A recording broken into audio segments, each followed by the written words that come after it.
வாழ்நாள் முழுக்க தோல்வி, படுதோல்வி. அவர் சின்ன பையன் 16-17 வயசு பையனா இருக்கும் பொழுது ராணுவத்தில் கொண்டு போய் சேர்த்து விடுறாங்க. பயிற்சியில ராணுவத்தில் அவருக்கு வழங்கப்படுகிற முதல் வேலை ஃப்ரண்ட் லைன்ல போய் ஒரு இன்ஃபர்மேஷன் சொல்லணும். ஃப்ரண்ட் லைன் கமாண்டோனா முதல் வரிசையில் தாக்குதல் செய்து கொண்டிருக்க வீரர்களிடம் சென்று ஒரு செய்தியை சொல்லிட்டு திரும்ப வரணும். இவர் ஓடி ஓடி ஓடி ஓடி அதை சொல்லிட்டு வர்றாரு, ஒரு விளையாட்டு பிள்ளைய போல. அப்ப எங்க இருந்தோ ஷெல் விழுந்துகிட்டு இருக்கு, மேல இருந்து குண்டு விழுந்துகிட்டு இருக்கு. அங்க அடிபட்டு இன்னொரு வீரர் கிடக்கிறாரு.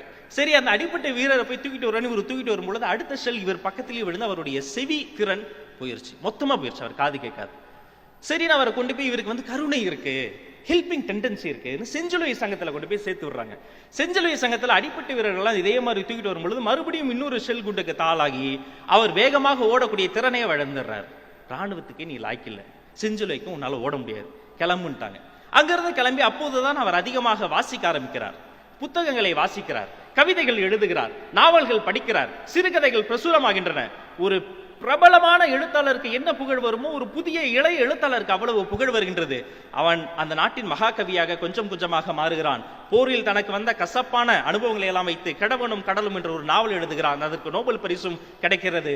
அவன் மிகப்பெரிய கவிஞனான பிறகு ஒரு நாள், வாழ்க்கையில் எல்லா வசதிகளும் வந்த பிறகு ஒரு நாள், ஆப்பிரிக்க சிங்கங்களை பக்கத்தில் பார்க்க வேண்டும் என்று ஒரு ஆசை வருகிறது. உடனே ஒரு பிளைட்டை வச்சுக்கிட்டு தன்னுடைய காதலையும் கூட்டிக்கிட்டு அந்த ஆப்பிரிக்க காடுகளுக்கு மேல அந்த பிளைட் போயிட்டே இருக்கு. இன்னும் கீழே போ அப்படின்றாரு எர்னஸ்ட் ஹெமிங்வே. அந்த விமானி சொல்றான், ஐயா இதுக்கு மேல கீழே போனா மொத்தமா மேல போயிடும், கீழே போக முடியாதுன்றான். இல்ல இன்னும் கீழே போன்றார். இந்த எலக்ட்ரிக் கம்பங்கள் இருக்குமே, அந்த உயரம் கிட்டத்தட்ட வந்துருச்சு, தடுமாறுது அந்த தனிநபர் விமானம். இன்னும் கீழே போ, இன்னும் கீழே போ. ஒரு ஆற்று படுகை பக்கமா போயிட்டே இருக்கும் பொழுது அளவுக்கு அதிகமாக கீழே போனதால் விமானம் வெடித்து சிதறுகிறது. உலகம் ஸ்தம்பித்து போனது, அமெரிக்கா இருண்டு போனது. அமெரிக்காவின் மகாகவி ஆப்பிரிக்க மண்ணில் மாண்டான். 2 நாட்களாக அவனுடைய பிரேதத்தை தேடுறாங்க.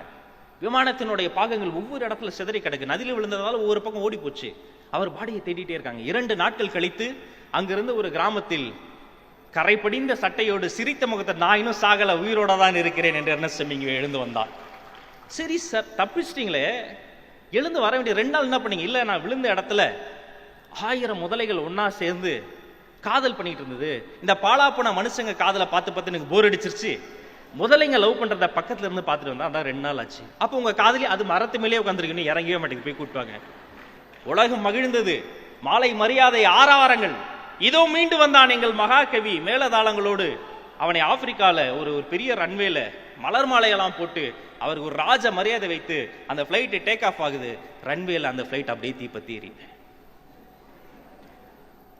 அவர் மறுபடியும் அவசரமா ஹாஸ்பிட்டலில் கொண்டு போய் சேர்க்கிறாங்க. 3rd degree fire burn. 1st degree fire பர்ன்ங்கிறது மெழுகுவத்தி வெளிச்சம் நம்ம கையில் சுடுற மாதிரி இருக்கும். 2nd டிகிரிங்கிறது மெழுகுவத்தியை நீங்கள் வயிற்றுக்குள்ளே போட்டு முழுகின மாதிரி இருக்கும். 3ஆம் டிகிரி நீங்களே மெழுகுவத்தி மாதிரி எரியிற மாதிரி இருக்கும். 3rd டிகிரி ஃபயர் பர்ன் அவர் உடம்புலலாம். ஏற்கனவே ராணுவத்தில் காது போச்சு, காலு போச்சு, இப்போ ஸ்கின்னும் போச்சு. அவரை கூப்பிட்டு வந்து அவர் மூட மாத்துறதுக்காக அவர் வந்து மறுபடியும் அமெரிக்கா கூப்பிட்டு போய் அவருக்கு நிறைய புத்தகங்கள்லாம் பரிசளிக்கிறாங்க.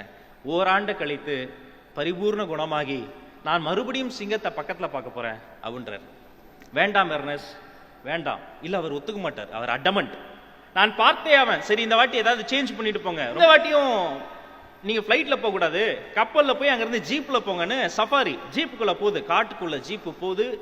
ஒரு பெரிய பிரைட் அப்படிம்பாங்க, group of lions are call pride. சிங்கங்கள் நிற்கின்றன, ஜீப்பு நிறுத்த சொல்லிட்டாரு, வெளியில குதிச்சிட்டாரு. எல்லாம் அதிர்ச்சியை பாக்குறாங்க.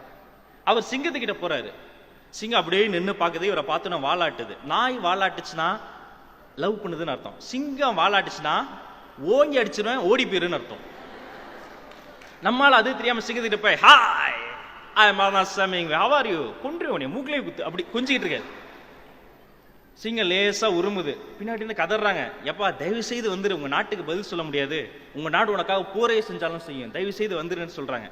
இருறா நான் பேசிட்டு இருக்கிறேன். சிங்கத்தை பார்த்து பலார்னு ஒரு அற விட்டார் சிங்கத்தை. இவரு சிங்கம் பதிலுக்கு என்ன பண்ணிருச்சு, தன்னை இவர் இதுக்கு மேல விட்டா ரொம்ப அசிங்கப்படுத்திடுவான்னு அது ஓங்கி அடிச்சது பாருங்க. நம்ம சூர்யா மாதிரி இல்லை, உண்மையாவே அடிச்சது. அது முதுகெலும்பு முறிஞ்சிருச்சு. துப்பாக்கியை வானத்தை நோக்கி சுட்டு அவர் அங்கிருந்து தூக்கி போட்டு கொண்டு வந்துட்டாங்க. அவருடைய ஸ்பைனல் கார்டில் ஒன்று உறிஞ்சு போச்சு.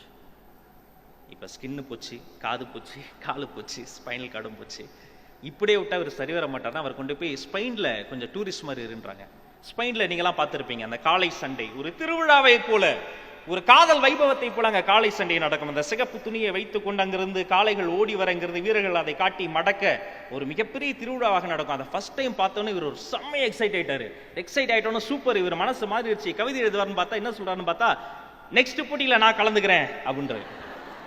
இதே மாதிரி தான் அவங்களை சிரிச்சாங்க, நீ காளமாட்ட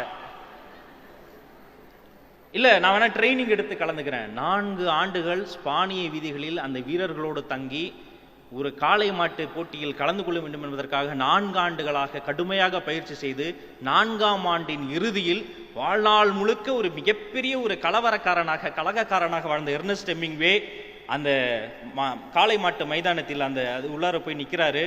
அந்த பக்கம் இருந்த காளை துள்ளி வருகிறது. அப்ப இவருக்கு ஒரு கவிதை வருகிறது. இந்த மைதானத்தில் மொத்தம் 3 பேர், ஒன்று நான், இன்னொன்று காளை, 3ஆம் நபர் எங்கள் இருவருக்கும் தெரியாமல் கண்ணுக்கு தெரியாமல் ஒளிந்து கொண்டு நடனமாடும் மரணம் என்ற அழகிய தேவதை. எங்கள் இருவரில் யார் முதலில் அந்த தேவதையை முத்தமிடுவது? இந்த கவிதையை அவர் யோசிக்கிட்டே இருந்தாரு. நீ கவிதையை யோசி, மாடு வந்து முட்டி கீழே தள்ளிட்டு போயிருச்சு.